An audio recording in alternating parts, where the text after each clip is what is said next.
Welcome to Co-op Mode, round 73. This is the official video game podcast of Secret Friends Unite. I am Todd Oxtra, your host, joined by my favorite co-host in all the land, Mark the Canadian Carabin, chillin' like a villain on the Canadian coast. How are you doing, bud? I think for October, I have to legally change my last name to Scarabin. But otherwise, I'm doing pretty good. Yeah. I guess it would be Odd Oxtra. I don't know. Odd is I like that. scary enough? That. Yeah. No, I'm good, man. How are you? Pretty good. It's been we're right in the middle of Shocktober, as we call it on Secret Friends Unite. Yeah. If you're watching on the video right now, you're seeing my new shirt that was based on a Facebook ad that I thought would never arrive from China. Came right in time, right in the middle of the month. So by all means, check out Facebook video for just this shirt. Spectacular. Yeah. Oh, yeah, it's so spooky. But we are joined by another person who I'm just going to make up his name. It's going to be Joey Ferris. Oh, I like it. I was thinking that. So there you go. That was perfect. Thank you. I was hoping, please say Scarus. Please say Scarus. There's actually a villain. There's a boss in Metroid Fusion named Ceres, who's literally my last name, but with an S instead of an F. So for a day, I changed it to Joey Ferris, but I'm like, this is going to be confusing to people who watched my Metroid Fusion review, so I'm just going to change it back real quick. That is perfect. I'm glad we're on the same wavelength. Spooky time. Joey, tell people who may not know you. Tell everybody a little bit about you, your background, and what you're doing these days. For one, thanks for having me on this show. I'm finally glad to be here. I've known Mark for a long time. I've known you for a little bit, Todd, but not as much as Mark. Mark and I chat on Facebook every now and then. Yeah, way back. So I'm glad to be here. I'm working at GameXplain as a news and features editor is the official title for the job, but I do a mix of things here and there. I do some guides as well. I did a big guide, 100% guide for Metroid Dread. So I've pretty much been the Metroid guy at GameXplain since before even Metroid Dread was out. But then when Dread was out, that just was the perfect opportunity to throw in retro reviews of Super Metroid Fusion. I never did Metroid Zero Mission, but actually I wasn't even originally going to do Super Metroid until my boss, Andre, said, "Hey, I saw you beat Super Metroid. Wink, wink, nudge, nudge." And I'm like, fine, I'll do it. So that was just cool. I think that explanation kind of undersells you because you said that you are the Metroid guy at GameXplain. Mm-hmm. And I don't think you needed the at GameXplain because to me, if I hear something Metroid, I'm like, oh, Joey's going to love this. So you're just the Metroid guy. Like you love this series and you love this franchise. And when the new game came out and I saw your review, your timeline explanation for the Metroid series, which was phenomenal, by the way. If you're watching this on YouTube, pause this video, go watch that one, then come back because it's that good. But you're, to me, just the Metroid guy. So I'm so happy to have you on in general, but also just for this episode where we're going to be talking about Dread. Like you're Mr. Metroid to me. Oh, thanks. Yeah. I mean, I'm not wearing a Metroid shirt today, regrettably, but it's a great shirt though. Yeah, I love DC, but man, actually I did buy a Metroid shirt recently. I forgot on what website, but then it got messed up in the wash. So all the stuff's peeling off. So I'm like, well, thanks. So now I gotta, they're selling official Metroid Dread shirts in my really weird t-shirt size now. So there you go. I'm a 3XL because I'm really tall. So that's why. But yeah, thanks for that. I appreciate being known as Mr. Metroid. I really feel like after seeing some people though post their Metroid collections, I'm like, I gotta step up because I know of people rather. They'll post photos of they got 7 cardboard cutouts of Samus and maybe even Silex for some reason. And I'm like, you see, I can't claim I'm the hugest Metroid fan, but I'll take it. It's knowledge. I actually meant to. Knowledge is what it matters when we are talking about. Yeah, that's it. That's it. It's all about knowledge. And passion. It's the passion for me. It's the passion I feel. Yeah. I still haven't even taken down my special edition because I set that up for a discussion or when I got it. My Dread special edition came in late, right? But I already had the game review code anyway, so I wasn't too upset. But I managed to get the amiibos, so yeah. Nice. In case you didn't know, I love Metroid a lot. I will ask, did you guys get the posters for Metroid Dread from Nintendo Rewards? Nope. No. I did. Oh, So nice. look for it there. I also Maybe picked up The that. bigger Todd's Metroid becoming fan Mr. here Metroid. now. Yeah. You've heard it here first. Well, There we go. I also have. Let me pull it out right now. Oh god, that sounds sexual, but Oh, wow. Nintendo Pull it out. Force. Make sure Nintendo you- Force. I got Just had two, the yeah. latest. You got the Nintendo Force issue, Mark? Did you get it? Oh, yeah. No, that's great. Okay. Nintendo Force is a great magazine. All right. Yeah, I'll that's have to pretty check it great. out. I Oh, well. regrettably have not taken the time to really read an issue, but they make great collector's items. Oh, they're fantastic. Mhm. Yeah, so this is going to be a very fun episode. I am not a good Metroid player. I've never beat one before. I know, horrible guy, but I like playing them. I'm just not a great finisher when it comes to Metroid, but I really love the series. Probably one of my favorite series from Nintendo, just the way they are. So we're going to talk more about that. But Joey, we want to get to know you a little bit better through a fun game we play, Buy, Mhm. Rent, Return. Spooky version this time. So just like when you were a kid and you went to Blockbuster, you looked around what games you wanted. One game you'd like so much they end up buying. One game you're like, oh, I finished it, I'm returning it, or you bring it back, you've rented it.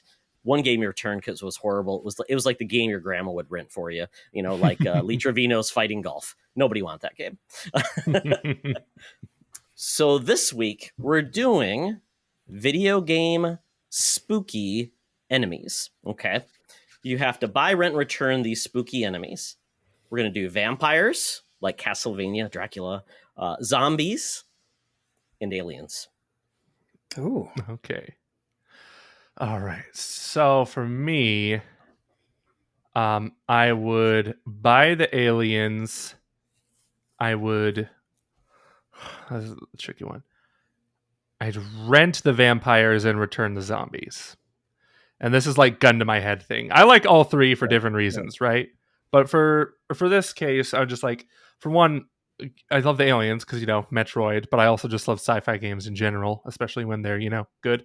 But then there's the vampires who, there's a lot of vampire games, sure, but zombies, they're everywhere. There's too much of them. I'm kind of just like, I will take a good zombie game. Like I'm excited for Dying Light and whatnot. But if gun to my head, I had to return one of them, and of course, it would just have to be the zombies. And Mark, it's not aliens this series, but any alien. So it can be a star. It could be a Yoda. Could be a villain if you want him to be one. Okay, so I need to ask a clarifying question with this one. Is this specifically aliens in spooky games, or like games that are supposed to scare me? Because that because if this is just aliens in general, then we're counting like funny alien games or like Star Wars games or other things like that. So because like aliens, yeah, I think would be top choice if it's just games in general. But then if it's like spooky games, I think maybe zombies or vampires would top that. So Todd, can I get a little clarification before I make my picks? For this discussion, I would say scary games, just because we're in that genre this month. Mark might change next month in November when it's less scary. All right. So I'm gonna go with zombies for my buy, because zombie games I think have caused me more stress and jump scare anxiety than the other like I love Castlevania games. I've been playing through the Advanced Collection, like I said a couple of weeks ago, and I like that, but it's not gonna get my heart rate up. Same thing with like aliens and stuff, and we'll find out a little bit more about that later. So I'm gonna buy zombie for like the Resident Evil jump scare kind of stuff, and like House of the Dead, where I just give me a light gun and send me on my way. So like buy zombies, rent vampires, and return aliens, but only for this specific horror genre. I'm gonna put big asterisks on that for Mark. Yeah, big asterisk, because very different order if it's like games in general. Because I think Alien then shoots right up like Joey. Mm-hmm. Yeah, I wouldn't change my list knowing that now. I still think that's still the same for me. I like it when aliens are. We don't see a lot of sci-fi horror games, I would say, as in, at least nearly as much as like zombies. So yeah, I'd still rank it up there. All right, I like it. Todd, do you have a preference for this one? Sure. Yeah, I'm gonna go vampires. I love killing vampires. It's one of my favorite things in the world to do. So I do my Mhm. weekends. So vampires, they're creepy. They suck your blood. Crosses work. You get so many cool arsenal things to kill them with. The rest are just kind of more generic to kill. I mean, aliens, I don't know, bullet works most of the time, right? Or, a sharp object maybe. Not so I'm going to go with isolation, that's for sure. That's true. That's true. Their blood could actually take. Yeah, blood's enough there. I'm gonna then rent zombies because they're in so many of the games that I love to kill too. Just so much fun. Basically, they're cannon fodder to a certain extent. They're just everywhere. But they make a lot of genres more fun because essentially you don't have to even think about that. They're undead. So just kill them. Aliens, yeah, less. I think I'm just gonna return them because. There hasn't been as many scary aliens to me in games. Joy, to your point, there's not as many scary sci-fi. There's a couple, and we're going to talk about that as well. But yeah, I'd say aliens are less scary, even though they're pretty scary. But yeah. I like it. All right. Perfect. So does that vampire love, are we going to be seeing some Todd Blood Rain cosplay for Halloween? Or are we... Can't wait. That's next year. Is that Mark, I wear leather very well. I can't wait to see that. That's follow us on OnlyFans, Secret Friends Unite. It's gonna be very naughty. It's good stuff. Good stuff. Speaking of which, whatever happened to that Xbox exclusive Vampire Rain? Remember that game? No. Look it up. Aren't they also remaking Blood Rain or something? I heard they remastered it, I think. Remastered. Yeah. Oh, it's already been remastered? Yeah, it's already out, I believe. Yeah. All it was know that, about Blood Rain. What were we saying? I think I'm trying to remember which one it was because I think there was one that came out a few years ago by Forward. What's that game called? Way Forward. Way Forward. I think they did a Blood Rain like remake kind of, but it was more cartoonish than realistic. But I don't know. I can't wait. I'll play them all. Yeah, all I know about Blood Rain is that awful movie, but yeah. I never saw the movie, but you don't have to. Games. Okay. It's Uwe Boll, Mark. It's Uwe Boll. Yeah. Yeah. Uwe Boll. Yeah, never. Yeah. Yeah, I'm not going to bother looking that up. Okay, let's keep. I was like going to start Googling Blood Rain. No, don't do it. Avoid. It's not going to happen.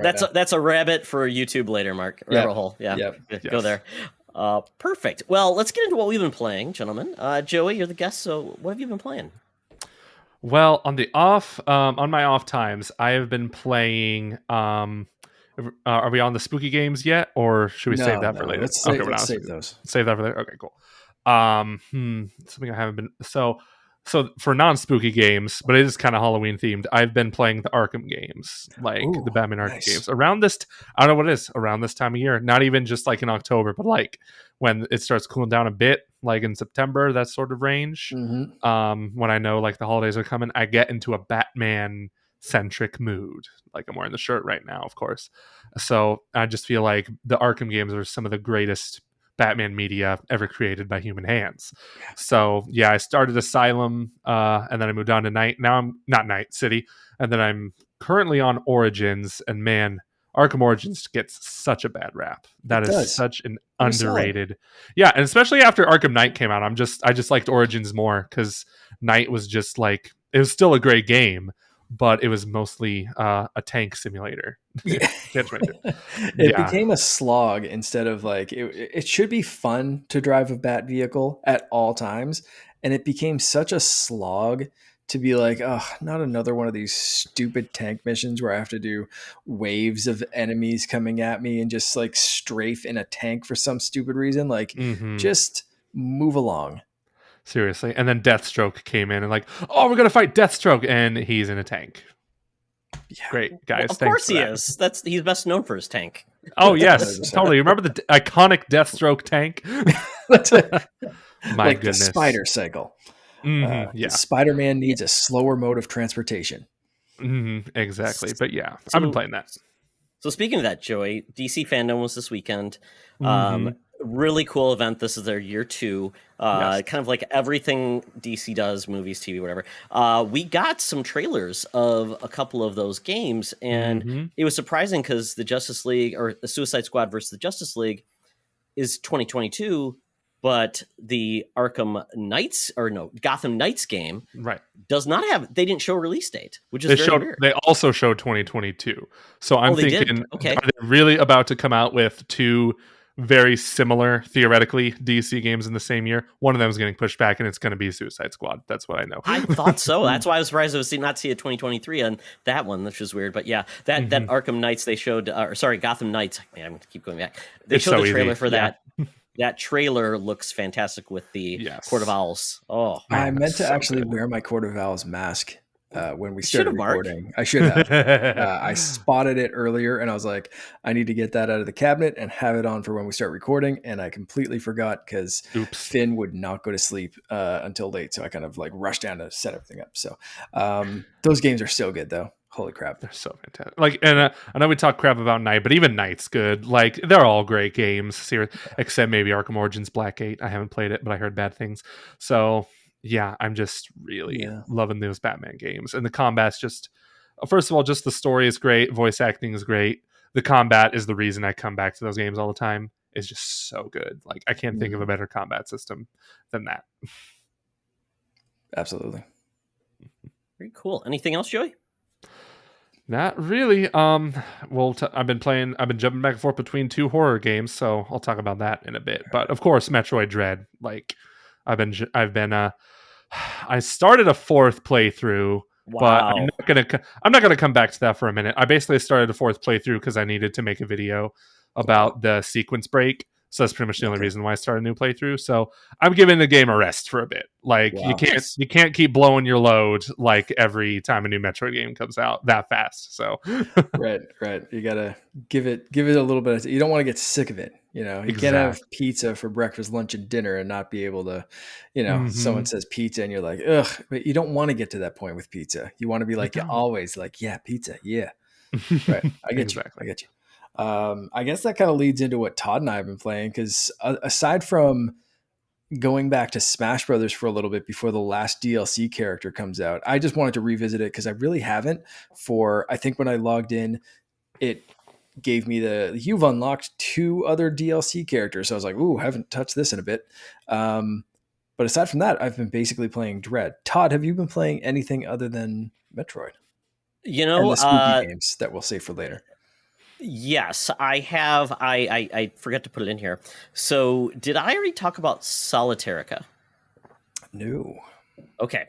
So, Solitarica is a ton of fun. I got it from the Epic Game Store. They give away their free games. So, I had this game for a while, and I'm like, I want to dabble because I like solitaire a lot. I know everybody's grandma likes solitaire. It's, it's the first thing when you have your Windows computer, you boot it up and you play solitaire when you're bored. So I played this game, and the best way to describe this game is a Slay the Spire type. Slay the Spire like, I guess is a good way to put it. So it's a card game, but it's solitaire. So everybody knows how to play solitaire. It's a roguelike with RPG elements. And it is very much fun, but it's a roguelike. You have to go all the way through, or you start from the very beginning. But you do get power-ups. You do get you do level up and do different things like that. But it's a very fun game. I found out it was really engaging. It's also it's a mobile game too, so you could get it on the App Store for $4 if you want. They say in-game purchases. I'm not sure what that is. Normally, if you pay $4 and it's a game like that, there would not be any additional elements you have to pay for. But I thought it was great. In the people you're basically fighting a different boss every hand, and the bosses are hilarious, and they have stupid names like Ugly Boss Rabbit or something like that. And it's just silly, but they just have fun. And then they have Mother of Ugly Boss Rabbit, which is like she's mad now because you beat her son. So it's just a goofy game, and I really enjoyed it. But it's something that's just like more of a time killer than anything else. But if you're good at solitaire, which I don't know what it means to be good at solitaire. I mean, it's really a game of chance and, making the right decision at a certain point, but it's very fun. So check out Solitarica. It's out there. I've never played solitaire before, so I wouldn't even know how to play right off the bat. I don't even know how you throw in card RPG roguelite elements into solitaire. That sounds bananas. Oh, when you're done with the podcast, open up Windows. So I think they still include solitaire in it, in the game pack or along. I think maybe call it Spider Solitaire. Try it out. Nothing to Okay. lose. There's a couple of free solitaire games if you have Apple Arcade or anything like that. You can always get solitaire somewhere. I did get an Apple Arcade gift card because they wanted me to try out this Lego Star Wars game that's on Oh Apple yes, Arcade. I downloaded that and have not started it yet. Yeah, I have yet to play it too. Don't tell them. I really need to. It's like sitting on my iPad, just waiting for me to jump in, and I haven't had time because I've been playing Metroid Dread. So there we go. Yeah. So I guess let's just jump into that. If you've not been playing anything else, Todd, is it Solitairica? Well, unless you call upgrading to Windows 11, that's my other game I've been playing, which was seamless. I'm very happy. It was very quick. It was just like a Windows update rather than a completely refresh, but it's different. Right. Yeah, my PC is not compatible with Windows 11, which is weird because I feel like it would be. That is weird. That's very strange. I'll have to look into that later. Very but yeah, so Metroid Dread, I think, Mark, both of us play it. Joey, you're a master at this. I know a lot of our members of our community are really into this game too, so they probably want to hear a little bit from everybody, like a beginner like myself who's not the greatest player in the world, somebody who's maybe new to the franchise, and then somebody who's an expert. So my son is an expert because he beat the game in 10 hours. Now he's letting me play it, nice. Which is fun. So yeah, and did anybody get a Switch OLED? No, I didn't. Okay. So we all played it on. I kind of don't. Got it. So everybody played it on their busted old Switches, which are horrible. Throw them in the trash. Yep. Yeah, exactly. Yep. Yeah. Day one. So this is the 5th official Metroid game. The Prime 4 is still coming. Still TBD, and we potentially, I've heard rumors about us getting a Prime remaster or the trilogy or something.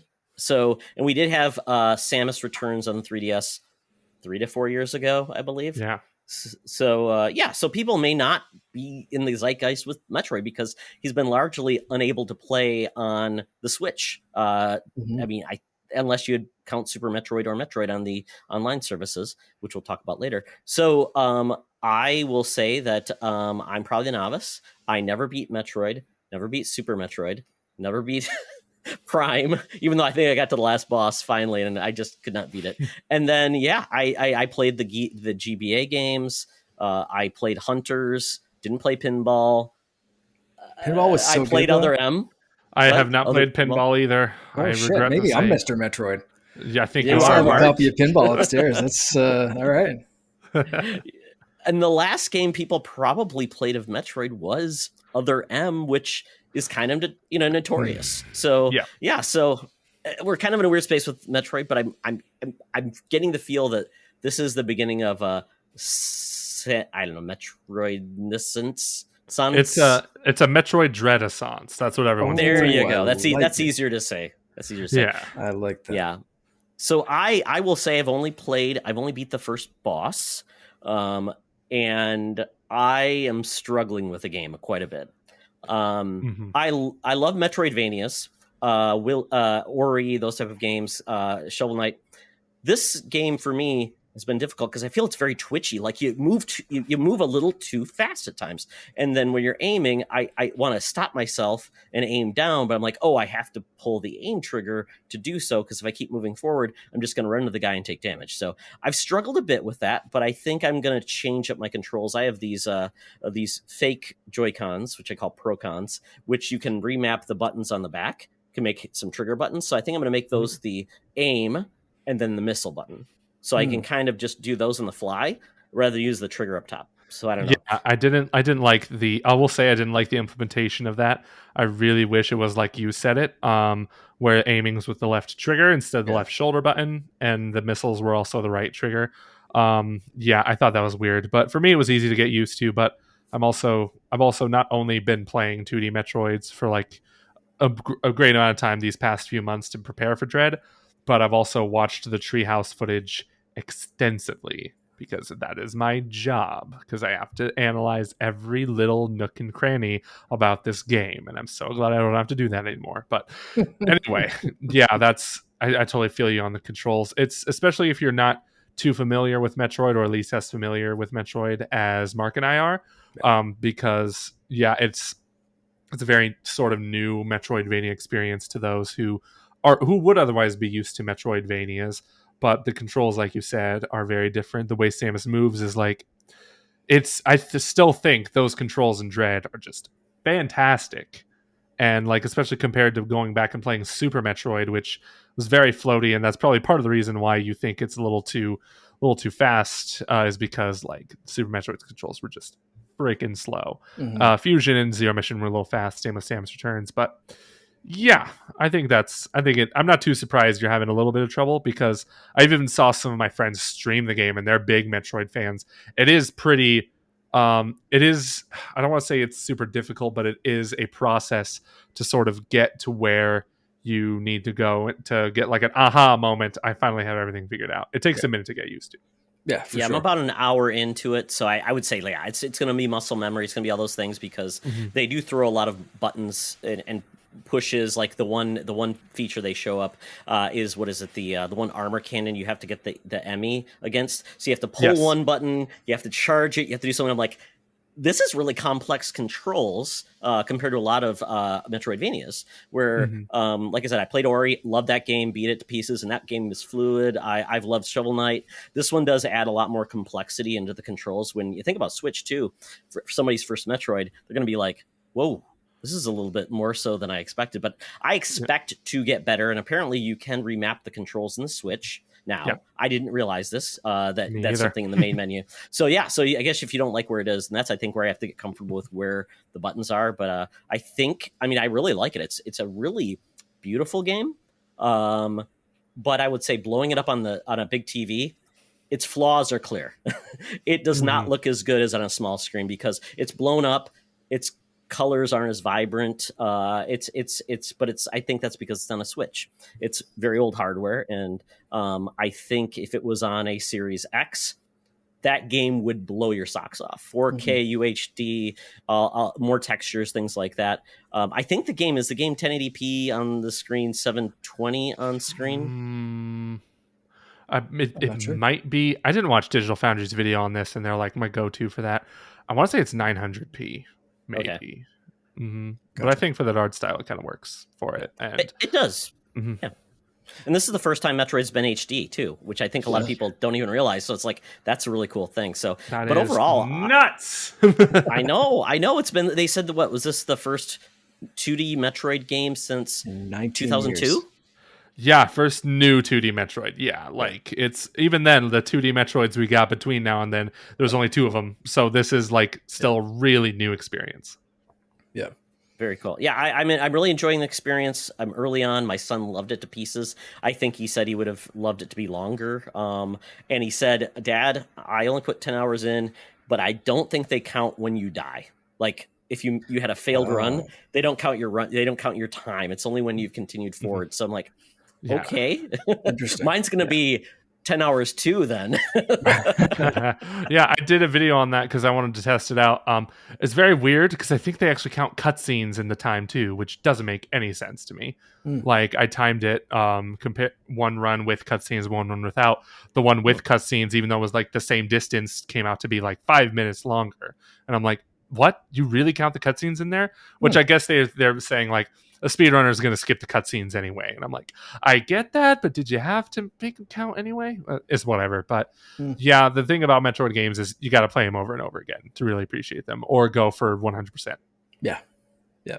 Because it does give you the completion time and completion percentage as well. So you have to collect all the power-ups and the gear and all that kind of stuff. You can't just finish it once and be done with it, and you could technically be happy with like a 70% completion rate or something like that, but if you, like Joey said, you kind of, they're built to be revisited, and you want to improve your time. And that goes back to the first Metroid game of like, depending on how fast you finished it, you found out that like Samus was a female, or you just finished the game. It's like blowing your mind. So you always want it to speed up and get better endings and that kind of stuff. So Joey, as someone who's finished it multiple times, is there anything like that we can expect? I'm so close to the end of this game, but I don't know how fast my run is going to be by the time I actually finish it. So is there anything that you've noticed that like different endings for different speeds or anything enticing people to go back that way other than personal pride? Okay, this kind of spoilery, kind of not. I don't spoil anything about the story. I'm just saying, like, here's what shows up at the end screen, right? I beat the game multiple times expecting, like, maybe Samus will take her helmet off or be in her Zero Suit form, which is what usually happens when you, like, get 100%, when you beat hard mode, stuff like that. I also tried out hard mode. It's really good. She doesn't change at all. The end animation doesn't change at all, which is kind of weird to me. I was like, really? You don't? There's nothing extra here, really? Yeah, that's strange.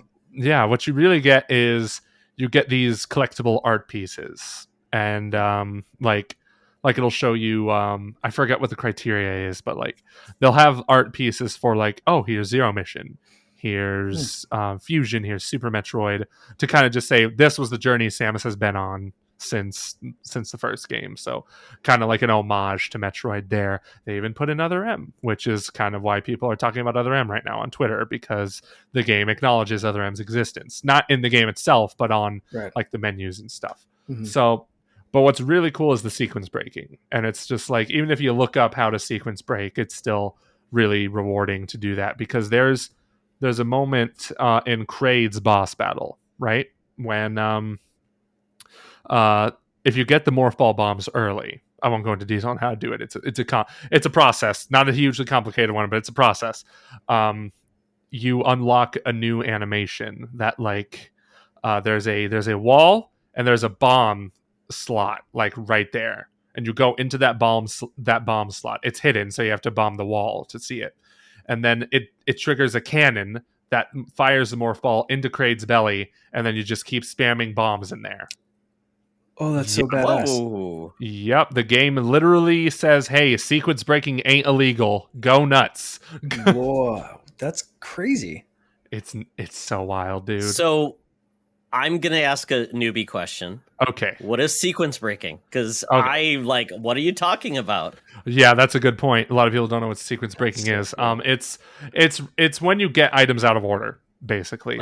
Okay. So in Metroid games and most Metroidvanias, it's like you start out, okay, and here's what the items you got to get in order. Like, you got to get the morph ball, got to get the missiles, got to get this in that order, and then you find a way to sequence break, and that usually it requires doing either glitching the game sometimes or like finding out another way. I remember in Super Metroid there was a way to get, I don't know if it was the grapple beam or the wave beam, I forget. There's a way to get one of those beams early by just wall jumping up a single wall, because you could do that in Super Metroid. You can't do it in Dread, but yeah, you would normally have to get that item by grapple beam swinging across a gap, but you could just go to the bottom of the gap and wall jump all the way up there. So that's what's essentially what sequence breaking is. Metroid Prime has another one where you can use the ship's anti-grav feature to propel yourself onto another platform and get the space jump boots early. Wow. I believe it is, or the gravity suit, one of those two. So yeah, it's a favorite among speedrunners, and I don't know if Nintendo's really frowned upon it, because they actually did remove that sequence break in the Metroid Prime trilogy version of Metroid Prime. But here in Dread, they actually like intend you to sequence break. Like, you don't have to at all, but the fact that they included like a secret way to kill Kraid was like, whoa. Like, someone animated that, like, with the specific idea that was going to happen. That's wild. That is blowing my mind right now. Yeah, it's really so cool. I've got to imagine that Mercury Steam, who was brought on, they did Samus Returns. They actually did a Castlevania game. They did a few of them. Yeah, so which is pretty cool. And so you got to imagine maybe these are people that are such huge fans of the genre, love that type of thing. They're like, we've got to put this in. This is our opportunity. And maybe they just were basically told, yeah, sure, why not? Have fun with it. I don't know. That's kind of interesting thought about, where you can have someone who grew up doing that maybe now is making the games that can take advantage of that. That's very cool. That's awesome. It's really awesome. I'm not quite at the sequence breaking level right now. Although I did find something today that it was like, you haven't unlocked this ability or this power up or something like that. Like I found this was like one of the secret little like power up boosters or whatever. I thought it was like a missile tank or a health tank or something, but it looked a little different. So I spent some time trying to get that. And then the message that popped up was like, yeah, not yet, but it still let me collect it. So I have no idea what I'm actually doing. It's a power bomb. I will spoil that for you. Okay. All right. Power bomb. Cool.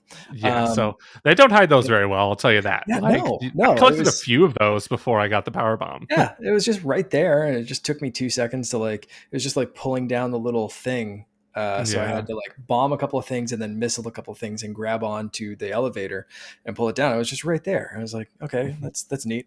But it's it's such a great game. Like oh man, it's been so long since we had a new Metroid, like you guys have said, that for me, I'm pouring myself into this as much as time will allow. And if I didn't have to go off and play a spooky game for this episode, it would have been pretty much just Metroid Dread. I did, like I said, take that little Smash Brothers break, but otherwise that's it. But to Todd's point, the controls can take a little getting used to, but I find I'm like either 100% on them, like everything just clicks and works, or it takes me a second to retrain my brain. If I stop to play Fortnite or Smash Brothers or something, I'm like, okay, what button does what combination? And I've died a couple of times being like with those L bumper, L trigger, that kind of thing. But also I had like 2 double rum and coke last night and beat what's it, Experiment Z54, the big boss battle at one point. And it was just like, I'm like dodging stuff and doing like everything. And it was just like perfectly, just like, it took me a couple of times, but it was like, my reaction time probably shouldn't be this good. So it was just like, everything was just clicking for me, man. I don't know. Like it's just, I'm very much enjoying it. To Todd's point though, I will slightly argue that, yes, you can see the flaws on a big TV, but I've been playing most of this on a 55-inch 4K TV, and it looks fantastic. I'm not gonna, say I wouldn't like to see this game in 4K HDR or something like that, but it's still been, like, to me anyway, very, very impressive and very beautiful up on the big TV. Yeah, it took me a while not a while, I would say when I first looked at Metroid Dread back at E3 when it was announced, I was kind of like, oh, sweet, new Metroid game, but also I wanted this to look like as good as the Prime trilogy.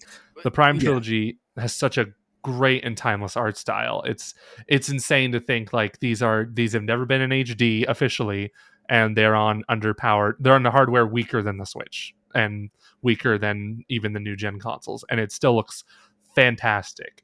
And so I was kind of looking at Dread like, oh, it looks a little too animated, like something like that. But it grew on me when they showed off more of the game, like beyond just the first area. Like when you get to the forest, when you get to even some of the Chozo temples, I picture what a 3D Metroid game would look like with that art style, especially running at a fluid 60 frames per second. I'm just like, okay, I can go with this. Like it actually looks really freaking good, especially with the lighting. Man, like that's one of my guilty pleasures, is just really good lighting in video games. Like good lighting can just make up for so much. I really enjoyed the animation in this game, especially Samus's animation, of whether it's the first thing that people noticed, I think in one of the first trailers, was her pressing up against walls and like actually kind of putting her arm on things. But just every little movement that she makes is so badass and so calculated. I love those cutscenes of like, she'll just kind of do a little smooth sidestep and like dodge a projectile shot or something, or like the badass flips and just explosion. It's like every single thing she does is like, oh yeah, she is the most badass bounty hunter in the galaxy. And like, she's showing that off right now. And it's oh man, so good. Just really I'm loving every second of it. She seems almost influenced by Bayonetta in a way, to be honest. The way Bayonetta sachet is very stylish, kind She's of. Very she gets acrobatic. Very acrobatic. Yes. Less hair though. Just a little. So I'm not saying the game doesn't look good. But I would say this is Nintendo's most I would say, realistic looking game in a way versus the other games, which are a little bit more, they use a stylish, cartoonish. So the Switch kind of shines regardless of the tech. But this one is like, it's very hard edged, like sci-fi, which like I say, I imagine with more power, this game would just shine even more. But it's a good looking game. Right. So, and I thought it looked good at E3, and everybody's like, oh, it's not going to be the kind of like, this is the best Metroid's ever looked at. What are you guys talking about? And the way the movement is fantastic. Like I said, it's kind of twitchy, but it's like, it's very fluid. You never feel like, wow, it looks like it's kind of kludgy, or she feels like she's 800 pounds. Like I never liked the Donkey Kong Tropical Freeze games, because Donkey Kong feels like 800 pounds and trying to do something like, oh, Donkey Kong, you're killing me. But it feels like a gorilla. Yeah. It does, yeah, definitely.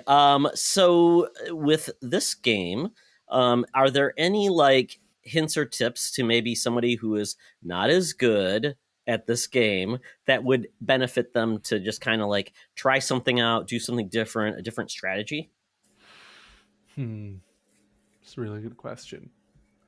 It's kind of crappy advice, but keep playing it. Like, I feel like experience is the best teacher in this regard. Like, I made a tips video about that too, and one of the things I mentioned was you can counter the Emmy's attacks. It's really hard, but you can do it. And I said the best way to do it is by practicing, because the animations for the Emmy change every time they catch you, so it's not like you're ever gonna find that perfect moment. You just gotta like know when that red light's coming.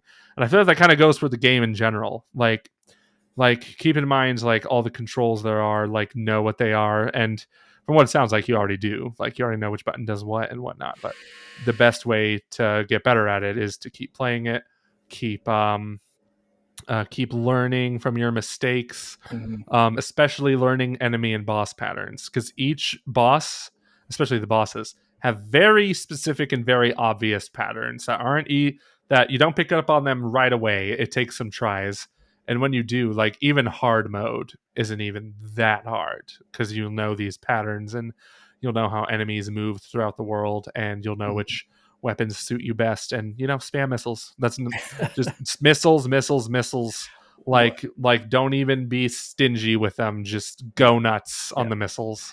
One tip that I can say that's worked really well for me is don't be super obsessed with those countering moves. It's very easy to want to do the badass counter for when you're fighting any kind of enemy, but there are some bosses or mini bosses that, without spoiling too much, some of them attack you in pairs or are just tough and relentless, and you like countering the Emmys, which you should try to counter those. But for these ones, like Joey said, just spam the missiles. Just run away, shift away, jump, do whatever you need to do, and spam those missiles, because it's split-second timing for those animations, and usually the penalty for getting the timing wrong is a massive chunk of damage taken off of you. Sometimes you can't afford it, sometimes you can't, but it's a lot of times it's easier to just put some distance between you and the enemy and just spam those missiles. So don't always be obsessed with the counter. Do it when you're up close and you have no other option, like with the Emmys, but otherwise, don't be afraid to run away for a second and reposition. And also don't rush through battles. If you need to take a few minutes of just running away and finding those patterns, do that and throw a missile here and there just to kind of keep them at bay or whatever, knock a little damage off. But like, don't be afraid to, like, you don't need to finish every boss in 30 seconds.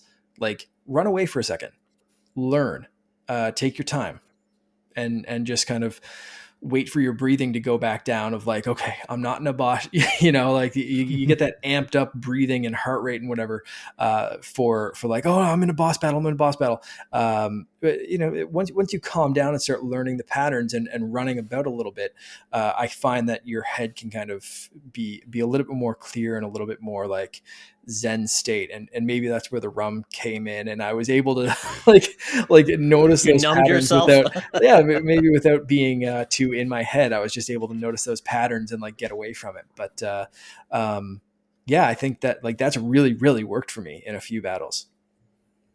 Yeah, Logan mentioned the parrying.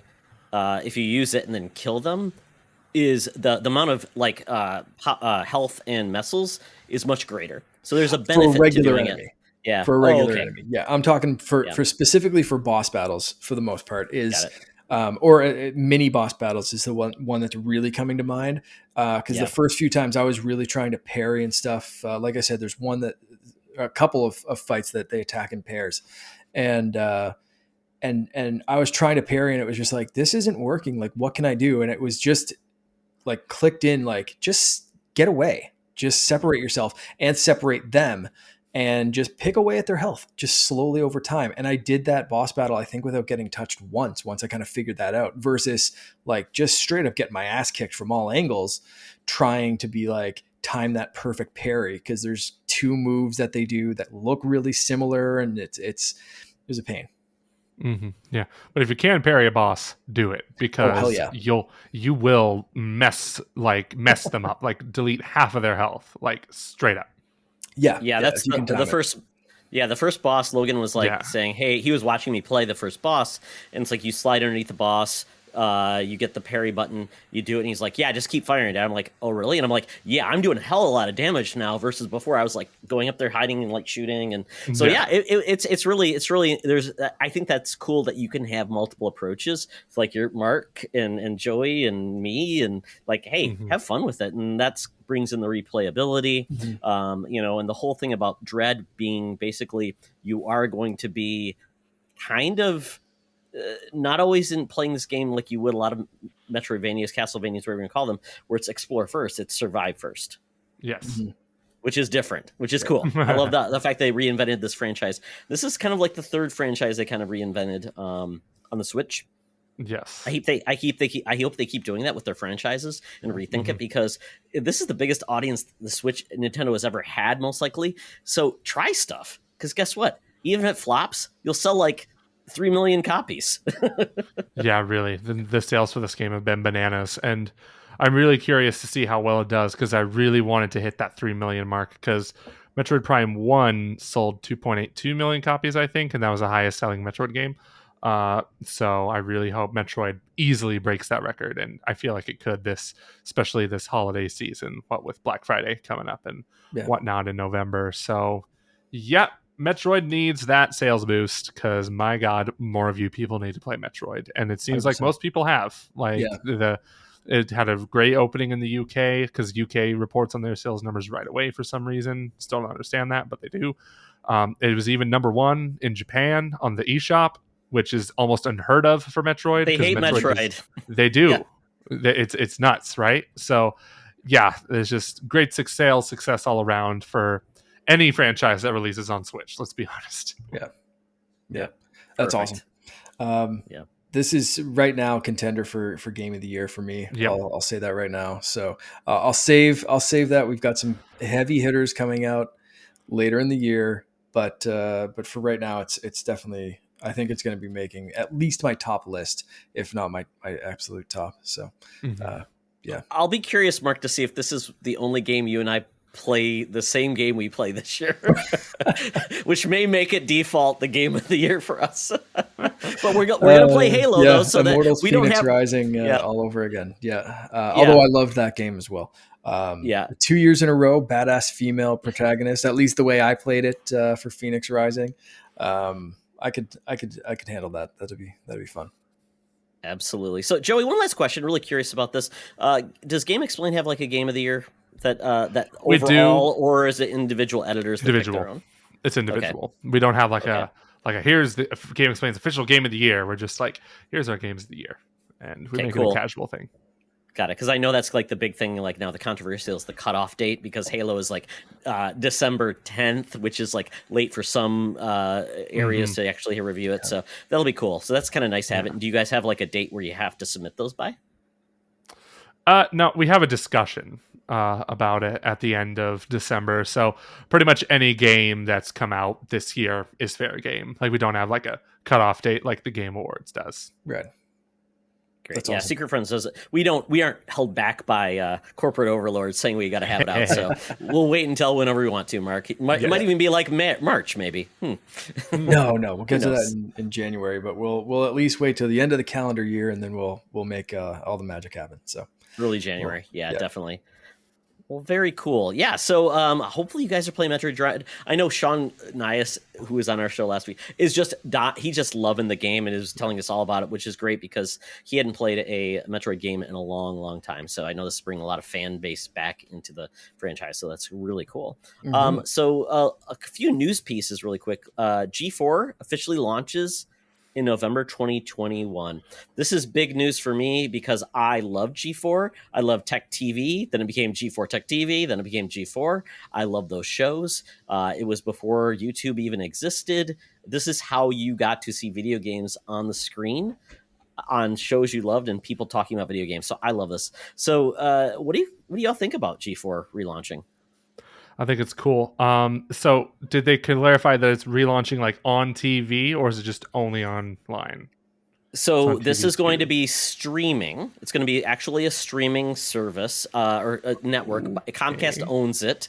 So it'll be like if you're a Comcast subscriber. But I subscribe to a service called Philo, which is essentially all cable excluding sports and news. So it's like it's got Food Network, it's got Cooking Channel, it's got History, TLC, all those channels. And it will have G4 on it. And it's like $20 a month. So I've got that. And there will be ways to get it as well, I believe, through other services, like through Roku, I think. I don't know how they're going to do it. But it will be a network rather than just how they've been doing it, which has just been on YouTube content, essentially. I see. Neat. That's interesting to see how that's going to turn out then, because as far as I know, most people I know consume their content mostly just through YouTube and their gaming content, that is YouTube, Twitch, stuff like that. So yeah, that's going to be curious to see how G4 does in that space. I assume they'll still be uploading to YouTube and Twitch whenever they can. So yeah, interesting stuff. Yeah, it's an interesting model for sure of, going back to traditional TV kind of thing. And like, you have to wonder, has the gaming community kind of moved on, or are they going to center this more at like, I'll say like the more casual TV viewer that may not be on Twitch or may not be following podcasts or YouTube channels as religiously as we do. It's going to be interesting. We'll see how it kind of shakes out, I guess, but it'll be interesting to see what they do and what approach they take with it. And, how they kind of manage that balance of like, hey, stop watching Twitch for a second and watch cable TV. Yeah, man, but I loved G4 too back in the day. Like, man, oh man, I got a lot of nostalgia for that. I just remember going to my grandparents' house because they're the ones who got the channel, and I would just be sitting there like all the time, at least hoping they'll show something of what I love. Like, I hope they play that Sonic gameplay video again or something, right? But I remember, man, there was like a retrospective on like LucasArts games, and I was like, oh, I'd love to play those games sometime. So in a sense, I have this weird nostalgia for those point and click LucasArts games, not because I played them, but because I remember this feature on G4 about them that I don't even know like how to find it anymore. So yeah. All right. Yeah, G4 Icons was one of my favorite. It was basically giving me the history of video games in these specials, which are awesome because there wasn't anything out there like that. What I think what we've missed with video games is high-end quality produced video game content. Yes. Watching a streamer is one thing, but watching like XPlay and how they did their reviews, and obviously we've got like video game sites doing that.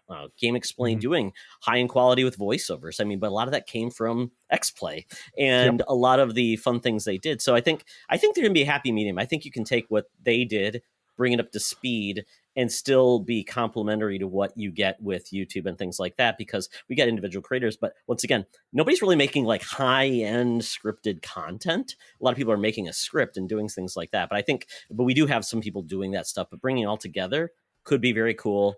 And they've already, the people behind this now, they've got Xavier Woods, who's a big wrestler, Adam Sessler's back, but they're bringing a lot of new talent as well from the streaming area. So this could be really cool. And I think because Comcast owns this, Comcast is one of the biggest media corporations in the world. I don't think they're just going to put this out on Comcast like the cable systems. I think this is going to go to Peacock. I think it's going to be on their other avenues That's of true. the streaming. So, and Mark, I don't know, Canada, that's always a mixed bag of how you get stuff there. So maybe it'd be on... started in Canada, right? Like that was Rogers originally and then bought by Tech Comcast. TV Canada, was that what it was? Tech TV Canada, maybe? I can't remember. Someone that's better with Canadian TV history, maybe Ryan Turford or someone can correct me on that one. But I thought G4 started in Canada. Probably like a precursor. Well, inherited the Anti-Gravity Room, which I think was a Canada show that was video games and comic books back in the day. Well, weren't a lot of like G4 people like Canadian anyway? Wasn't Jeff Keighley on G4? Yeah. Yes. Yeah. Tommy Tellerico was on. Well, a lot of the stuff like what was it? Tommy Tellerico and Victor Lucas did a lot of stuff on Tech TV. Yeah. Mm-hmm. So a lot of Canadian influence there. So very cool. Victor Lucas has an amazing voice. Oh, he's awesome. Yeah. You guys need to subscribe to him. So much so much content every day, reviews on the run, all that stuff. Yeah. I would love that. Mark, pull some Canadian strings, bring Victor Lucas on the show. I'll send a couple of beavers and moose out to try to get the word out. I'll see what I can do. A couple of Tim Hortons. Yeah. Timbits. Just leave a trail of Timbits. I'll send a maple You know what's funny though? And I remember seeing this chart, most popular fast food chains in America by state. And I guess there's a Tim Hortons in Oklahoma. Random, but okay. There's your useless slowly. Oklahoma. Yeah, there's your useless Oklahoma fact for the day, everybody. I like it. It's a rogue Tim Hortons just escaping the border and going where it can be. Exactly. And then the last news story that was interesting, this kind of came out of the blue, which is the Nintendo Switch online expansion pack, their pricing, and then we also got Animal Crossing had their Direct, and they also have their DLC. So a lot of this came out Friday. When they first announced this expansion pack, they didn't do pricing. And everybody said, that's a red flag. Mm-hmm. And then they said, okay, here it is. And they announced things out of the blue. So I have my thoughts, but I want your thoughts first. So Joey, you're probably getting a little bit more of a broader, I guess, filter into the world of this type of pricing, because GameXplain does a lot of Nintendo content. So what are you guys hearing? Well, we hear as much as you guys hear on this front. So I don't really have any like industry insider trading secrets or whatever, but I will say we do have our own separate opinions on this. When I first heard about that price, I was like, what the hell? Like, I am miffed because I'm willing to spend that much. I am, because I really want to play Nintendo 64 games on my Switch. And that Animal Crossing DLC does look really cool, even though I've fallen off of that game. Like, I kid you not, like 2 months after it came out. I'm of two minds with this. It's just like, on one hand, if you don't like this price, okay, don't buy it. Shut up, leave me alone. Mm-hmm. But also, I understand where you're coming from, because it is still like, yeah, it's $50 a year, and like, is it 50? Yeah, it is 50, but it's 80, I believe. This is in the United States, at least. This for family, it's 80. So it's like, hey, find 7 family members, like, do it that way, or 7 people to share on a family plan. Right. But it is also just kind of like, I'd be more okay with this price if Switch Online, like, the cloud saves worked for every game and not just like a few weird exceptions, as well as like give us real voice chat.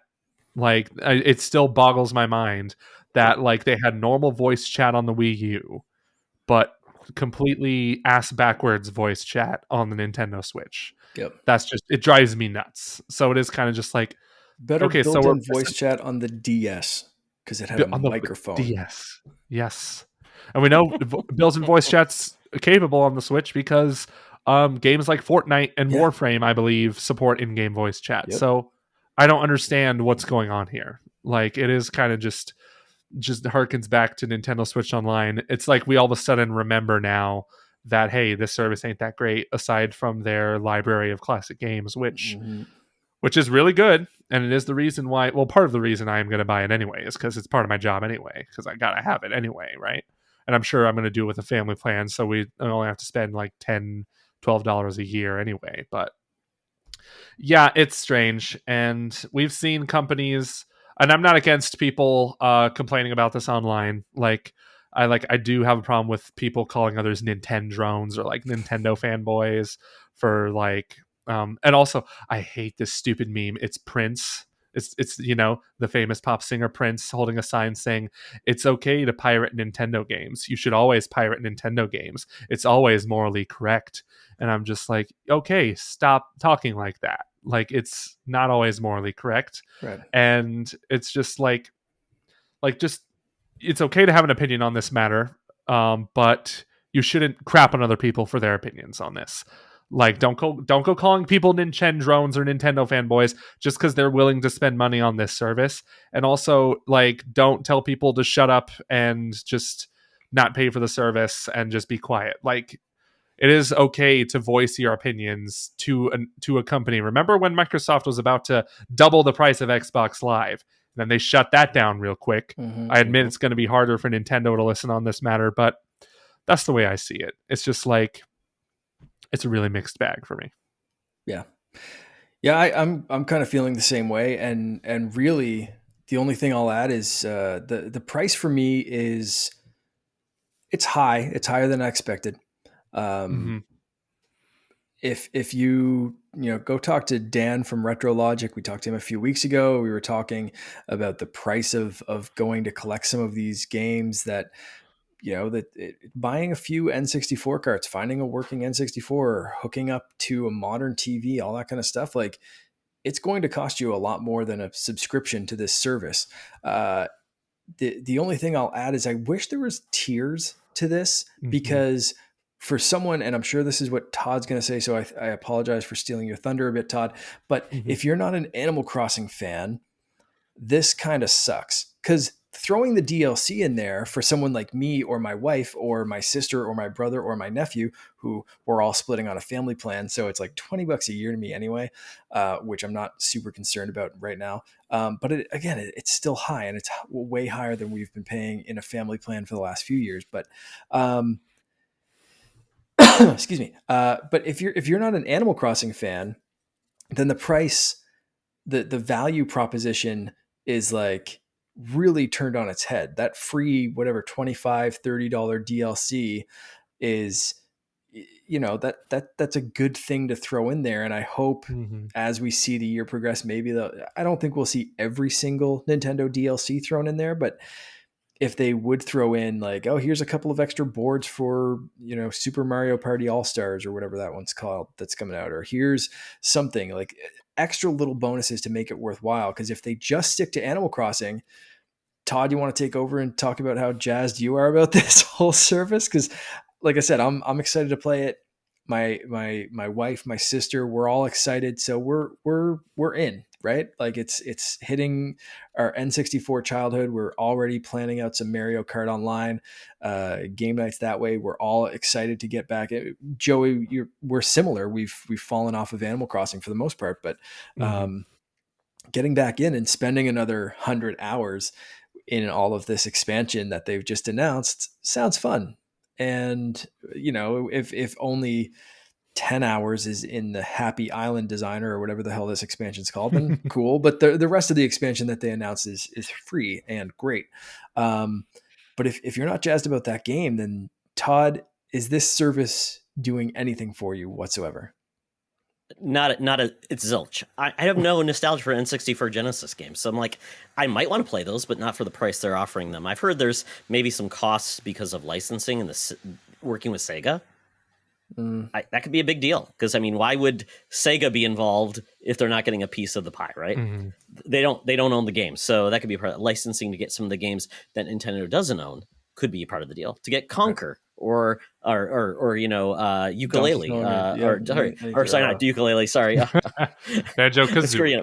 Banjo-Kazooie, exactly. So as everybody thinks that Nintendo and Microsoft are fans, they're friends to a point, but it's all about money. They're big corporations. They want to make money off of it. I don't think Banjo came to Smash for free. Let's just put it this. Let's be realistic. It's not a relationship made in heaven. But I would say this. So for me, it's not a big deal. But I would try those games if it was affordable.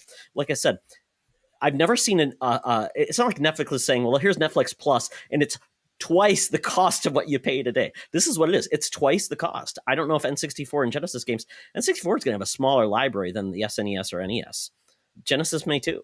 So you're not exactly getting more games. And those games are now 25 years old. I'm sorry, 25-year-old games are not to me that value. They are if you're a collector and things like that. But I played Super Mario 64. I didn't enjoy it playing it because it's an older game that I feel like I've got games to scratch that itch. So I know I'm not on the bandwagon with other people, but for me, it's not. But I will say this about the Animal Crossing bit. Year one, it makes financial sense, but you're renting that DLC, and every year you got to pay another whatever amount. Buy it for $25 and you own it forever. Yeah. Is that how it works? Yep. It is. You don't own that DLC. That goes away, Mark, if you year one. So to me, it's not a good value whatsoever after year one, even unless you have 8 people, $10, whatever. So I think people forget that. And it's like, great. Now, if they told me every Nintendo DLC will be part of this, that's a different story. Or we'll know how many games get. Nintendo's notorious for not being great about adding on things year over year. Yeah. We know how the SNES and the NES library went after a while. You get some game you've never heard of 3 years later because they run out of stuff or they don't make the effort. So to me, it's a mixed bag. It's a weird thing. Like I said, this would be like Game Pass Ultimate. Game Pass is $120 a year. Game Pass Ultimate is $360 essentially. For so it's like it's just some context to this. I totally get it. Nobody has a good. Let's put it this way. The Nintendo faithful rarely ever say no to Nintendo. And so because of that, Nintendo says we can do whatever you want and you'll pay. And so that's the cost of this company, which a lot of people love. I don't love video game companies. I love the games they make because all these video game companies ultimately are out to get all the money you can get out of them. So I just struggle with it at times that people love Nintendo, but Nintendo's like Disney. They want all of your money. They'll give you what you love, but they're not exactly in it to make it affordable to you. Like you said, Joey, the fact that you can only have one Animal Crossing island per Switch makes that game so I think that's the most biggest FU financially to any family because it's essentially the next Animal Crossing copy you want is at minimum $260. Come on. Yeah, that's dumb. Yeah. I forgot about that. Thanks for reminding me. I'm leaving. I'm mad. I'm here for you. No, but it's what you love. I'm a big Sony fan, but they make a lot of dumb decisions and they want all my money. Xbox wants you to subscribe and pay them $180 a year. When those Game Pass deals run out, you're going to pay them $180 a year and maybe $240 a year. Yeah, so I don't hold video game companies as I love them. No, they're trying to get your back until they can charge you more. Until you complain. But, corporations, remember, kids, corporations are not your friends. Exactly. Except Amazon. Amazon's your best friend. Sure. Absolutely. Free shipping. Free shipping is worth bad warehouse conditions. Yeah, exactly. Yeah, I always say this. If you've watched Futurama, the Mom Corporation, that is what every corporation is. They put an image out there. I work for a big corporation. I'm the same boat. Sorry. So So there we go. So I am the bad guy because I own the Nintendo Family Pass for myself and several family members. So I don't know unless they're going to pay me more to pay for the next year, we may have to break up the family. Yeah, man, you got to start charging people money. That's it. Like, and that's the big change for me is I've been paying myself for the family plan because I was going to get it for myself. I was already paying Switch Online. When my wife got her own Switch, it was like, let's just do the family plan, whatever. It's like $40-$50 or something like that, Canadian, right? And and then my nephew got a Switch. I threw him on there. There's like so now it's at that point where it's like, okay, well, this is expensive. Let's start switching. Let's start splitting this cost. So I had that discussion and everyone luckily was on board, but I was like, I'm not fronting this for everyone. Like this is a more expensive endeavor than just like, I can do that without thinking. This is now $100 plus tax Canadian that I'm like, no, if you guys want this, we can split this 5-6 ways. I think we got another person on board. Like I said, so 5, I think it's like 5 ways at this point. That I'm like, let's like, I don't mind spending $20 a year, but like $100 for me to provide everyone with this service is like just not going to happen. Like It's not that. I think Ryan and Sean were talking about this on the Xbox Drive or one of their podcasts where you see those deals that it's like, oh, it's $15. Yeah, no brainer. That's only a couple of coffees, or like, it's like eating out at this place like once or whatever. This wasn't, it used to be the Nintendo Switch Online used to be that kind of decision. And now it's not. Now it's I got to think about this. I've got to budget this. I've got to find a way to expand my family or friends or whatever I want in this and split with someone. It's becoming that kind of thing. So hopefully if you have some people that like it and you want it, you can find that cost, or like Joey, it's part of the job kind of thing. And it's an expected expense, but, it is something that causes people to pause. So that's an interesting place for Nintendo to be in, where to me it's been mindless for the last 3-4 years or something. Absolutely. Yeah. So I might be fired by the family when they find out they're not getting the extra pass, but that's okay. Maybe they'll front the extra cash to keep it That's going. okay. I'll find a new family. That's it. Exactly. I'll start my own family with blackjack and hookers. Thank you Another for saying another Futurama quote. I couldn't leave you just at mom. Course. Yeah. Yes. Good time. So yeah, let us know, folks. Are you all in on this? Are you going to push back? Let us know what you think, because I am curious to hear if I'm the only one that's insane enough to say this doesn't make a lot of sense. But you know what? I've been wrong before, and I'll be wrong again. Haven't so we with all? that, it's tough when when your son tells you, "Dad, you suck." Oh well, no, that never happened. Yes. So we now are going to the bonus round, which is all about Shocktober. So as Mark and I had mentioned, our community picked a game for us each to play that was scary. We put out a couple polls out there. I picked some random games, Mark, I think you did, but all on Game Pass, essentially. So we weren't sure what we were going to get. So Mark, what game did you get? I got Alien Isolation. I don't have much great stuff to say about this game, to be honest. I don't like stealth games, and I found this game was paced like a friggin' snail.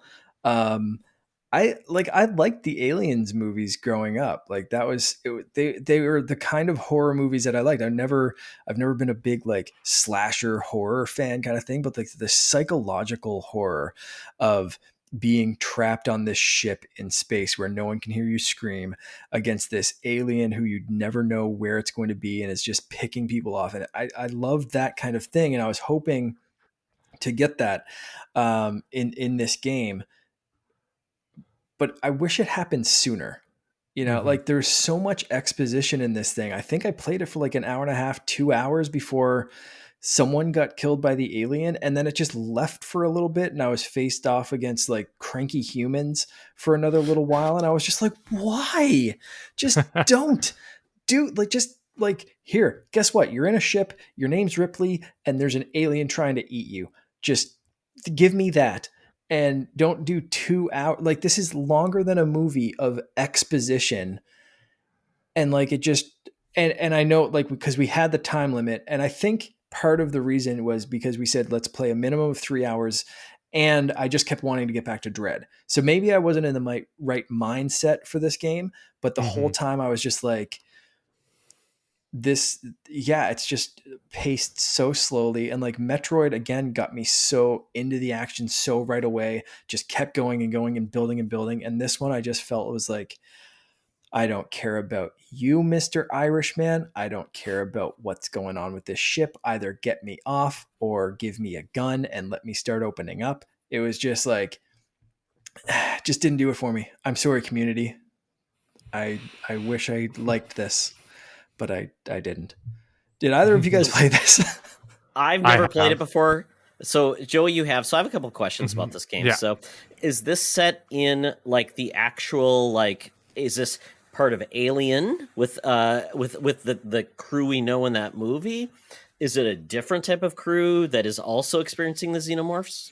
Yeah, you're Ripley's daughter, and you're trying to find basically the black box, I think is kind of like how they describe it, of the Nostromo.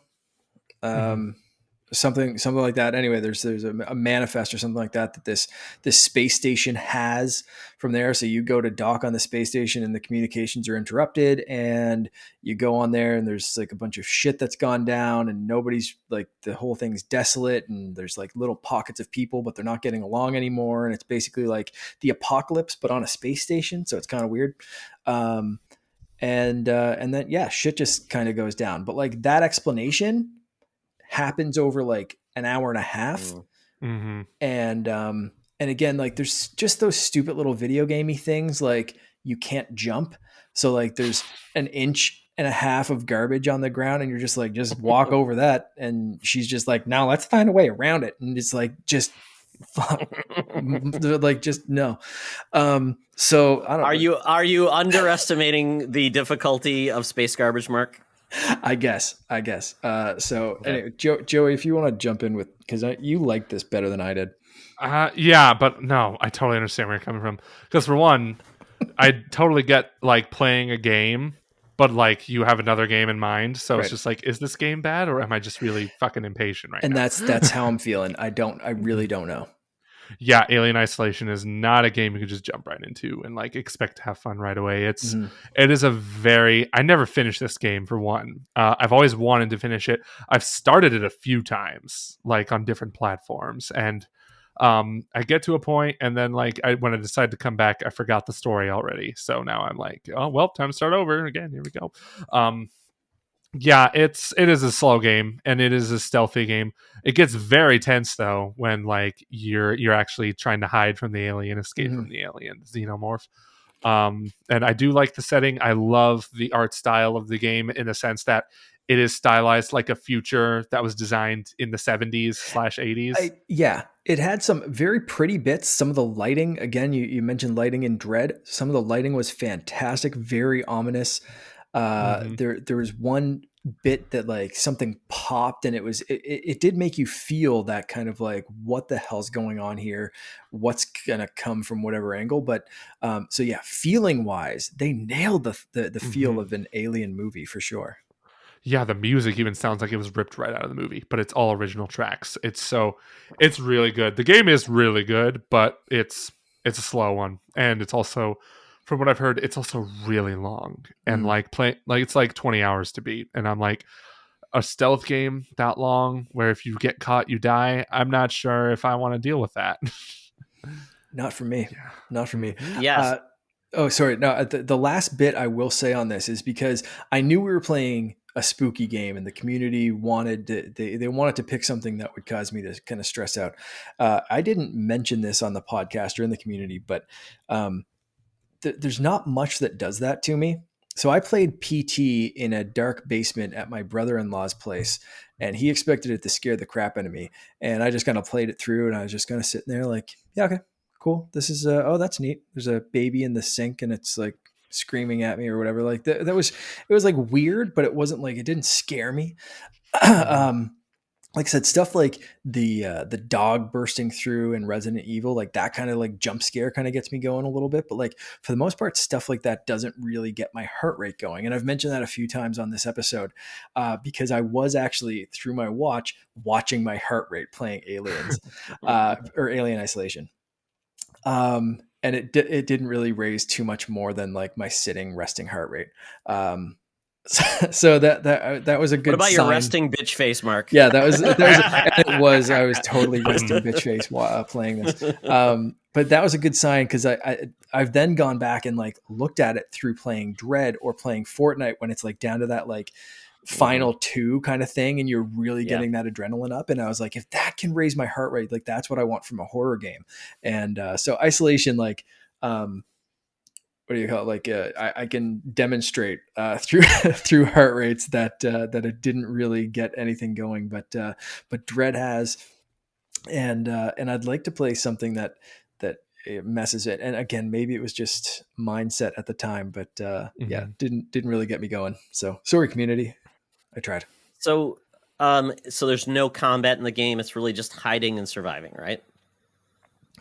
There's minimal combat, but that was another thing that really pissed me off. Like I said, when the person gets killed and then you're faced off against like dumb humans again, There was a point where it was like you're trying to stealthily kill these people or whatever, and I nailed one guy with a crowbar or whatever, wrench or something that you have, and he died, and I looted his body, and there was like bullets there, but he was shooting at me, and I couldn't pick up his gun and shoot the other people that were again shooting at me. And I was like, well, why let me kill these people if I can't pick up their weapons to shoot back at the other people who are clearly shooting at me? And why give me ammo? And it just started to frustrate me that way. So then it was just kind of like, okay, well, I guess I'll hide for a second. And then they were like hiding outside of where I was hiding. So I had to wait for the thing to do like all stealth games. You have to wait for the AI to be like, oh, I guess that person has left now. Let's maneuver this way. And so after I did that for a few times, it was just like, it completely broke me from the experience of like any kind of tenseness. It was just like, all right, let's wait for your AI loop to like restart for a second. And Sure. so it was one of those kind of experiences that, again, my mindset was just like, whew, I could be using this for Metroid time. That's 3 hours of Metroid time I'll never get back before I talk on this episode. So that was, and I gotta bring it up. Metroid is based on Alien. I know. Exactly. I know. Exactly. So that's why I was kind of excited to play this. I was like, I again, love the movie. I'm in the Alien mindset with Metroid. I mean, we have a character named Ripley in Metroid, and there's so much there. And it's Ridley, but Ridley, right? Sorry, but the director of Ripley, Alien is Ridley Scott, and Ridley Scott, and it's absolutely. The same, So I mean, I wish I liked this better. I feel like you would probably, but if you already hate stealth games, that's one I thing. do not like stealth games. Yeah. Then you probably won't like it. Like, no. Especially how many hours have you played of it? Also, probably like 3. Yeah, the game doesn't even get like really good until like 5 hours in. Great. So, like I said, like you said, 2 more hours to go before I even start Mark, just keep trying. enjoying this. Yeah, keep loving it. Yeah, keep loving it. I'll tell you what. Yeah, like that's going to need more than 2 shots of rum. Yep, like I said, this game moves at a snail's pace. It's nuts. Yeah. That's like asking for like a 5-hour horror film. Nobody wants it. Everyone wants a tight 90 with a horror film. I don't watch any kind of 5-hour film. Like if you told me Endgame was 5 hours, I'd be like, no, break it up. Like I friggin' love Endgame. I will rewatch that movie, but like 3 hours, I'm like, no, that's my attention. Like, I mean, I was watching the new James Bond the other night, and it was 2 hours 45 minutes, maybe a little less than that. But that movie just went on and on and on. Yeah. It's just like, my God, find an ending. But I do have to ask you, Mark, did you ever play Aliens Fireteam Elite? If you're a big fan of Aliens, I don't think I played that one. No. Yeah, that just came out a couple months ago, right? Yeah. Okay. I heard it was all right. Definitely didn't. I mean, it's like a 4 player co-op shooter. So okay, I could get into that. Yeah. Mm-hmm. Right. I'll play when it's on, if it ever comes on Game Pass. But I imagine it will. I heard it's not doing very well. So that's a Left 4 Dead with aliens. Why not? Oh, it was also a mid-budget Correct. game, so you gotta set expectations accordingly for that. So, Todd, you've been playing some Dead Space 2. I hope you had a better. I think we should let Joey go first. Okay, you think so? Right. Yeah. Okay. Yeah. All right. Cool. So the game that I'm really playing right now is one that I've always wanted to finish, but I haven't, and I aim to finish it just because I hear the sequel is much better. It's one of those games I'm playing just because I hear the sequel is much better, and I can't start with the sequel. Is The Evil Within. Me too. Yeah, I heard the sequel is just so much better, and so I'm like, well, I started this game when it came out. I need to finish it, right? So I got it on Game Pass. I would play it on PC, but the PC is an unoptimized mess. So I just stuck with the Xbox version, which is like that game. It's a love-hate relationship with that game. Like I love the tone of it. It's very creepy. It's very unsettling because you're basically inside this fucked up person's head the whole time, and it is very much kind of like a Halloween game for me, and especially since that was like when I was doing stuff on my channel, that was like a Halloween special video I did, so there is kind of like a nostalgia thing for me there. But yeah, I love the setting. I love the gameplay elements of having to upgrade your character, become more powerful over time, that sort of deal. But like the controls are very frustrating at times. Like it's a very slippery game, I feel like. This is why I really wanted to play it on PC for that frame rate, but it's just super unoptimized on my PC. so I had to settle with the Xbox version. So yeah, I'm on like chapter 11 out of 17, so hopefully I'll finish that soon. But yeah, I just heard the sequel's much better. I'm playing it for the sequel. Now I'll have to hear from you, Joey, because I played a little bit of the Evil Within 1. I remember Okay. I just remember sitting underneath a lot of beds, waiting for the thing to get out of your way, and I'm like, I'm waiting. Oh, maybe I can go now and something better. I suck at stealth games too, so I'd be curious to see if the second game is a departure, or if it's better, and maybe I'll just skip and watch like a YouTube what happened. So I'll be curious to see what you say. You might have. I'm feeling you might have to, and I feel like I should have done that to begin with. But it was just one of those games. I know I started it. I know I got to finish it. Also, it's not a stealth game. I will say that it's the first level is stealth because you're unequipped to fight this thing. But then later on, there's stealth elements. You can sneak up behind enemies, but stealth is not as required at all. I mean, it's from the creator of Resident Evil, so Resident Evil 4. It's sort of like in that same ballpark. But yeah, it's good. I wouldn't say it's amazing, but it's a good one. Cool. Okay. Mm-hmm. Oh, did you have another game too, Joey? I guess I did. Yeah, I didn't know if we wanted to bring it up again. Sure. All right. I was just sitting there waiting for you, like, yeah. Yep. So, what's your game, Todd? But I've also been playing Alan Wake Remastered. Ooh, what a game that is! My goodness, I've since I already played that game last year, not the remaster, of course, but the original. I played it recently. I'm kind of just like, okay, well, I've already played this before. I'm gonna put that to the side for a minute and finish the Evil Within. But I'm really loving Alan Wake Remastered. It's essentially the same game as Alan Wake, but higher resolution, higher frame rates. The character models have been redone. The visuals have been touched up, but it's one of those situations where you won't know the difference until you see a side by side. Like then you really see, oh wow, they really did redo this thing. Like they gave it a facelift because the textures are way better, the foliage is way better, and because you're going to be in a forest a lot in this game, right? I wouldn't say the game's super scary, but I play it for the story. And the story is just one of the best things about it. The characters are really fun. They're kind of two-dimensional at times. The writing's a little hokey, but it kind of is like hokey on purpose, because it's very much like a pulp style horror movie type game, a horror movie, horror novel, since it's about Alan Wake, who's an author, and his writings come to life in front of him, basically. The story is a lot more complicated than that, but I just remember playing that game in 2010 when it originally came out and just falling in love with it. I didn't think I was going to fall in love with it. I was just like, oh, I'll rent this game and then I'll see if I like it. Then I wound up loving it, and I'm still waiting for the sequel to this day. And the fact that, well, Control is kind of a sequel to Alan Wake because they're set in the same universe, but that's a story for another time. But now that Remastered's out, hopefully that means they're working on Alan Wake 2 finally. Gauging some interest, maybe. Yeah. Yep. Exciting. It's so good. Like if you haven't played Alan Wake, the remaster version is the way to go because it's $30. That's a reasonably priced remaster, and they do a lot of good quality of life, like sort of things. It's way better to play games at 60 frames per second. In case you didn't know, not to be a snob or anything, but yeah. Excellent. Yeah, you can get the 360 version on Xbox for like $10, but at this point, I've seen comparison. Just treat yourself. Just enjoy it. They didn't really change the gameplay from what I understand that much at all. Cameras are probably the same, but the visuals, they removed some of the sponsorship with Duracell, which I thought was funny back in the day. So weird. Yeah. Verizon, like there's a scene where he literally whips out his phone and it's just a whole shot of like Verizon on his phone. I was just like, oh, okay, cheeky, but okay. Weird. Yeah, remember when cell phone companies used to like put their like brand on your phone? Thank goodness they don't do that anymore. I don't think they do. Checking to make sure that mine doesn't. Yeah, no T-Mobile on my phone. Exactly.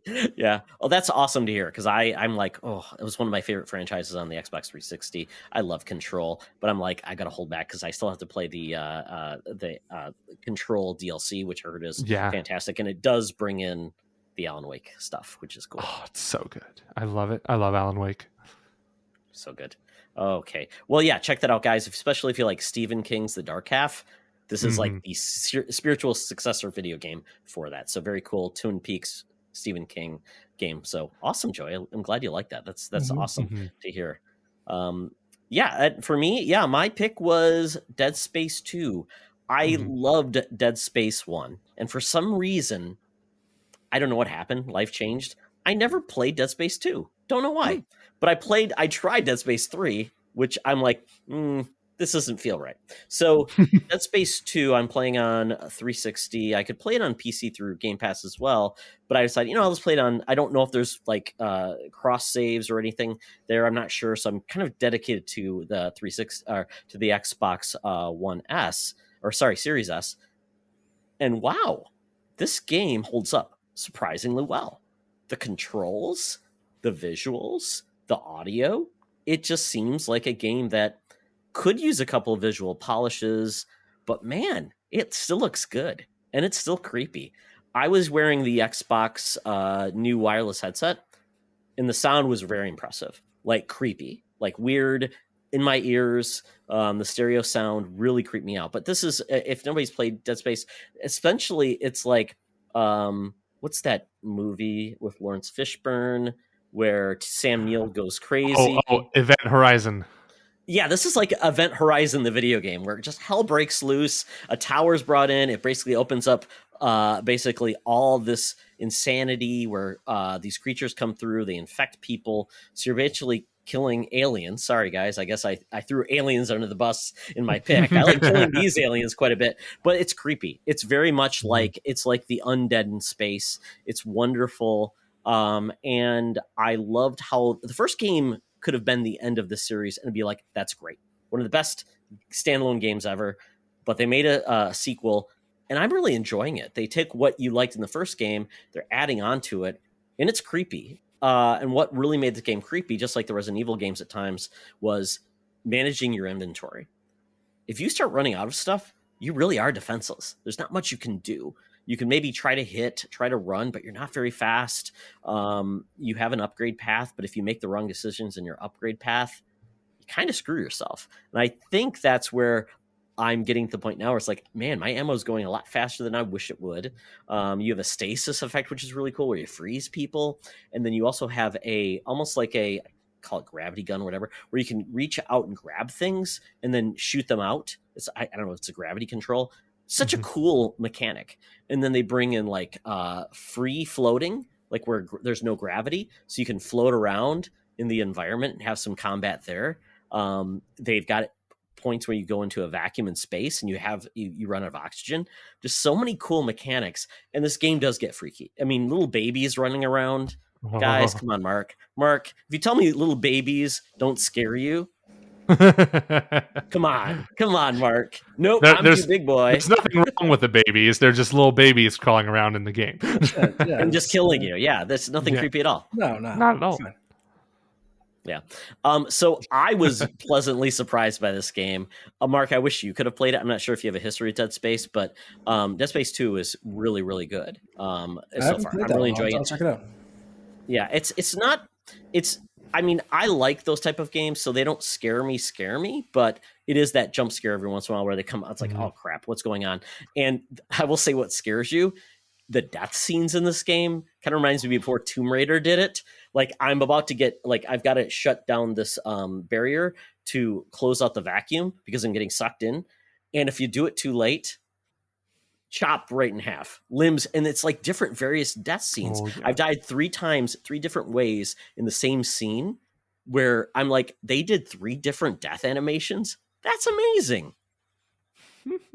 But it's horrific too. I haven't played Dead Space in a long time. I played the first one on PS3, like maybe 2012, something like that. Yeah. I was thinking, man, that game was visually impressive. Like it was visually stunning, which was kind of why I was like, does it need a remaster? Does it need a remake? But it does. It does, because also just for accessibility, of course, people want to play on the newest hardware they can. So yeah, I'm gonna have to revisit Dead Space 1 and 2, because I finished 1 a long time ago, but I never finished 2. I have them both on Steam, so I'm definitely have to do that. But I actually tried playing Dead Space on Steam recently, and for some reason the mouse and the keyboard controls were kind of funky, so I might just have to plug in a controller for that, which, hey, I'm fine doing. So I'll do anything for that 60 frames per second, you know? Yeah, and I think the problem, because I have a Series S, versus a Series X, I think I don't get the enhancements that were done with 360 games like the Xbox One X did. Right. So I don't know, but it still looked pretty good in my Yeah, I mean, I don't know if every Xbox game got those enhancements. I don't know if Dead Space was one of them. So I have to look into that. Good. Yeah. But the other thing I want to call it, the way they use like minimal your UI in the game, like the fact that your health and your stasis and everything there is basically on your backpack, which is so cool. It's so informative, very neat. I love the way that you tell your way the way pathing, which you just click the one button and it shows you where to go with like this cool like visual cue. It's so neat. I just really think cool. I'm so glad this series is coming back. Yeah, me too. Yeah, absolutely. I need to get into that. So I put out. Speaking of babies, my little guy's freaking out upstairs. So I might you heard what Todd said about babies. Yeah, absolutely. That's pretty much it. So I do want to mention a couple of things. So Todd, you liked your game. I didn't like mine, but I put out to their community what games they like playing around Halloween. So I want to read a couple of these right now. So Famous Seamus got back with, I haven't started yet due to work life stuff, but I plan on playing Resident Evil Village, Visage that just came out on Game Pass, Visage, and Back 4 Blood for Halloween. Alan Updog at JP Dog Zone on Twitter. That's a friend of yours, Joey. You said, yeah. So he said, Alan Wake is calling me. So another Alan Wake fan, at least until Resident Evil 4 VR comes out. So that's just a couple of quick responses, but that did lead me into, I think, the last question I have for you guys. What's your favorite game to play for Halloween? It's a good question. I never really had like a traditional Halloween game. Like I usually play weird ones like that aren't really Halloween themed, but like when I was talking about the Arkham Origins, Arkham Asylum, those kind of games, I was kind of like, yeah, those have kind of become like a semi-annual thing I do. But I would love for Luigi's Mansion 3 to be that Halloween game, because when I think of Halloween, I don't really. I do think about horror, yes, like actual scary stuff that like crap your pants type deal. But I also think of the whimsical side of Halloween. Like some of my favorite Halloween movies are like Hocus Pocus, Addams Family, Nightmare Before Christmas, like the family friendly stuff. And that's kind of the itch that Luigi's Mansion 3 scratches. And Luigi's Mansion 3 is the best Luigi's Mansion game, and you can't tell me otherwise. Like that shouldn't even be a debate. And although I haven't played Dark Moon, but I'm pretty sure everyone who's played Dark Moon agrees that 3 is the best one anyway. Absolutely, so.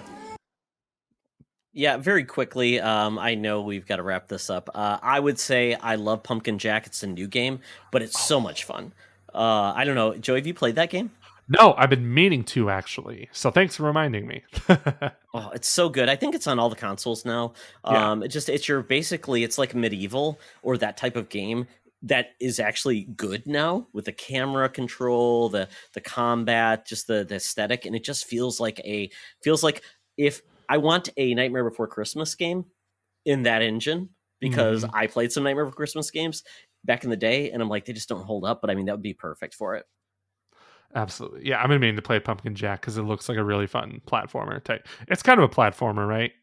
Oh, yeah. It's a 3D platformer with combat elements. It's wonderful. You've got upgrades. You can change your costumes and things like that. It's really fun. And I think it's maybe $20-$30. So it was a game I loved last year, and it's available now for everybody. So I know they released I don't know if they released it, but they are releasing a next gen update for it. So that's exciting. Yeah, it did not commit the cardinal sin of a Halloween game launching on October 31st, like Luigi's Mansion. Come on, oh my Luigi. God, why would you? Oh, that pissed me off. Yeah, absolutely. Yeah, I've got to finish Luigi's Mansion too, but I love that game too. So, Mark, do you have one? Luigi's Mansion and Pumpkin Jack were on my list for sure. Sorry, I can't talk too much. The little guy's trying to calm down. But if anyone's watching the video, they see a very tired baby right now. But they're two of mine. I agree with what you guys were saying. Well, with that, we should wrap up the podcast. Joey, I want to say thank you for joining. This was a pleasure. So glad you could join us. This was a lot of fun. Yeah, it was a lot of fun. Thanks for having me. It was definitely fun talking about spooky games and Halloween games. Absolutely. So before you leave, tell people where they can reach you and see all your cool stuff you do on the internet webs. Well, you can reach me at the cell number 555. But yeah, you can find me on Twitter at Ferris Wheel Pro, and you can find my video works at GameXplain, youtube.com/GameXplain. I come out with news features a lot more than anything because, we got to cover the news on GameXplain. But I've been working on some features, especially some Metroid content I've worked on a lot these past few months. So definitely check those videos out if you're at all into Metroid and or Metroid Dread. And maybe I'll work on a Pumpkin Jack feature. I'm not sure because I really want to find an excuse to play that game for work, Oh, that'd be fantastic. I hope you do. I can't remember if it's on Switch or not, but definitely. It is. It totally is. Oh, definitely. Come on, Andre. Let him play Pumpkin Jack. Yes. All right. Well, Mark had to go take care of his little rugrat, but with that, we're going to say thank you, Joey. Thank you, Mark. And remember, everyone, it's always better to game together. This podcast is part of the Secret Friends Unite podcasting network. Visit secretfriendsunite.com for more great shows, articles, news, reviews, and more. Secret Friends Unite podcasts are available on Apple, Google, Spotify, and other podcast services around the world. If you'd like to be part of the conversation, you can join us on Facebook or our new Discord server, or follow at Secret Friends U on Twitter. Please subscribe to Secret Friends Unite on YouTube and visit our merch store at tpublic.com. Just search Secret Friends Unite. Thanks for listening.